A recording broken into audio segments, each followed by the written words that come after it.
సింహరాశి వారికి దీర్ఘకాలిక అనారోగ్య సమస్యల నుండి కొంత ఉపశమనం లభిస్తున్నది.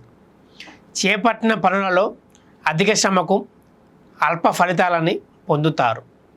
ముఖ్యమైన వ్యవహారాలు మందగిస్తాయి. జీవిత భాగస్వామ్య సలహాలను కొన్ని విషయాలలో కలిసి వస్తాయి. చిన్ననాటి మిత్రుల నుండి శుభకార్య ఇన్విటేషన్లు అందుతాయి. ఇంట్లో వాతావరణం చాలా ప్రశాంతంగా ఉంటుంది. విద్యార్థులు తమ చదువులపై చాలా శ్రద్ధ చూపుతారు. అవకాశాలు అందుకుంటారు. ఆరోగ్యం బాగుంటుంది.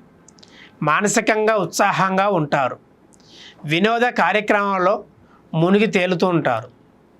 ఈ రాశివారు ఈరోజు దుర్గాదేవికి పూలదండను సమర్పించి కర్పూరంతో హారతి ఇవ్వడం వలన శుభ ఫలితాన్ని పొందుతారు.